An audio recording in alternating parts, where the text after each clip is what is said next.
Ketika lelaki parubaya itu ada di belakangnya Bimo, Bimo pun bertanya, "Bapak ini siapa sih?" Lelaki itu pun menjawab, "Kamu tidak perlu tahu saya, nak. Saya ingin bertanya, Pak, mengapa semua orang yang di sini tidak ada? Bahkan ibu saya pun tidak ada saya cari-cari. Dan saya hanya bertemu satu wanita yang tiba-tiba hilang begitu saja."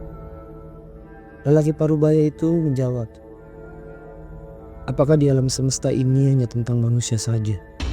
Ia sambil tersenyum merekah. "Maksudnya, saya tidak mengerti," jawab Bimo. Sambil menepuk bahu, lelaki itu mengatakan, "Bangun, nak." Dan tiba-tiba Bimo terbangun dari tidurnya. Ia kaget karena ketiduran saat sedang bermain game di kursi gamenya. Bimo melirik ke arah jam dinding, ternyata masih jam 10 malam. "Gua kira tadi beneran, tau-taunya cuma mimpi," jawab Bimo. Suara ketukan pintu dari luar terdengar. Ibunya Bimo membuka pintu dan mengatakan, "Bimo, urusin tuh skripsi kamu, jangan main game terus." Bimo terdiam, lalu mengingat ini seperti di mimpinya.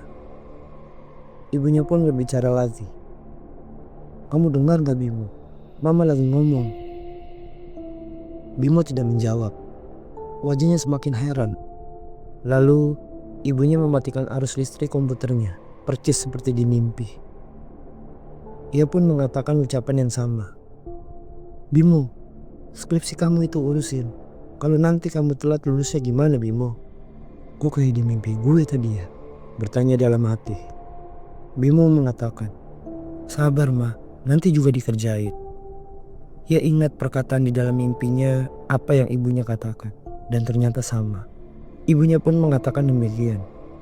"Kamu tuh hampir setiap hari main gamenya, tapi skripsi kamu tuh dibiarin gitu aja. Ingat masa depan kamu, Bimo."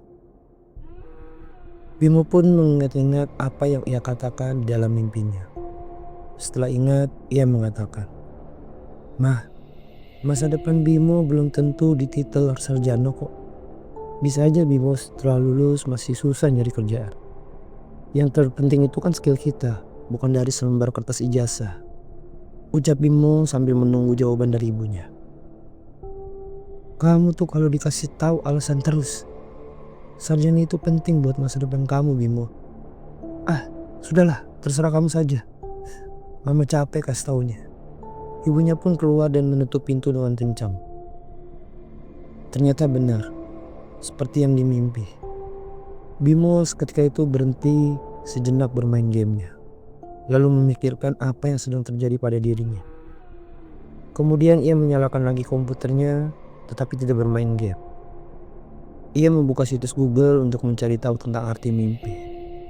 Setelah lebih dari sejam Bimo membaca, ia belum bisa menerka dalam pikirannya tentang hal ini. Ia pun kembali lagi melanjutkan bermain gamenya. Sekitar pukul 4 pagi dari luar sudah terdengar lantunan ayat-ayat suci. Bimo memberhentikan gamenya, dan seperti biasa ia berjalan ke jendela kamar dan membukanya untuk menghirup udara pagi. Azan pun berkumandang. Bimo keluar dari kamarnya untuk bersiap mandi. Ia melihat lampu kamar ibunya belum menyala, sama seperti yang ada di mimpi. Ketika usai mandi, Bimo segera menuju musola dekat rumahnya. Sepanjang jalan ia terus memikirkan kejadian serupa di mimpinya. Sesampai di musola, Bimo mengambil air wudhu. Ia juga melihat di dalamnya kalau musola itu hanya satu garis saja. Ketika usai sholat subuh, pikirannya terus berkecamuk di benak Bimo. Ia pun keluar. Tetapi baru sampai pintu luar musola, Bimo dengan perasaan takutnya menoleh ke belakang. Dan ternyata tidak ada siapa-siapa di dalamnya. Ia pun lari dari musola itu. Bahkan suasana begitu hening di luar sana, sama seperti di mimpinya. "Kenapa sih ini? Kenapa sama kayak di mimpi?" bertanya dalam hatinya. Ia ingat di mimpi setelah itu Bimo berjalan ke pos dekat rumahnya. Namun ia mencoba keluar dari kompleknya dan mencoba melihat situasi apakah sama seperti kompleknya. Bimo berjalan keluar. Ternyata memang sama. Tidak ada satu orang pun yang keluar. Hanya suara kicauan burung saja. Bimo terus berjalan. Sampai pada akhirnya ia melihat ada warung sembako yang buka.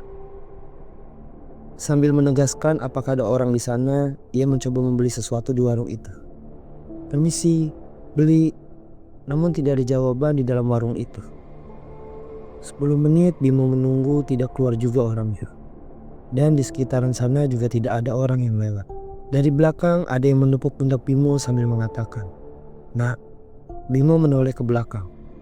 Ternyata seorang lelaki parubaya dengan berpakaian seperti minta-minta. Ia mengingat di dalam mimpinya kalau lelaki itu percis seperti yang Bimo temukan di pos komplek rumahnya. "Kenapa ya, Pak?" jawab Bimo. "Saya nggak punya uang, Nak. Mau makan," saut lelaki itu. Bimo langsung memberikan uang 2.000 rupiah di kantong celananya dan seketika meninggalkan lelaki itu tanpa bicara apapun. Padahal Bimo memiliki uang 50.000 di dalam kantong celananya. Setelah itu sembari berjalan menuju kompleknya yang masih terasa sunyi, tidak ada siapapun, ia benar-benar kebingungan seperti layaknya orang gila. Di pos rumahnya Bimo duduk terdiam. Sudah hampir setengah 6 pagi. Namun tidak ada juga orang yang beraktivitas. Suasana pagi juga menyelimuti kabut awan yang mendung. Karena jenuh, Bimo pun meninggalkan pos itu. Baru beberapa langkah, terdengar suara dari belakang pos. "Kamu mau kemana, Nak?"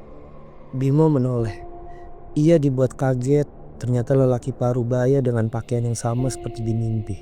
"Bapak datang dari mana? Tiba-tiba kenapa di belakang saya? Bapak ini siapa sih sebenarnya?" tanya Bimo dengan raut wajah yang kesal. "Kamu di sini harus belajar, Nak," jawab lelaki itu. "Apa maksudnya di sini harus belajar?" "Jangan setengah-setengah dong, Pak," sahut Bimo. "Ibumu bagaimana?" jawab lelaki itu dengan tersenyum. Seketika Bimo mengingat ibunya di rumah. Ia teringat di dalam mimpinya itu. Bimo pun langsung lari meninggalkan lelaki parubaya dan menuju ke rumah. Sesampai di rumah, ia mengetuk-ketuk kamar ibunya. Namun tidak dibukakan juga. Karena ingat tidak dikunci, ia membuka pintunya. Dan ternyata ibunya juga tidak ada di kamarnya. Sama seperti di mimpi. Bimo pun berteriak histeris dengan penuh amarah.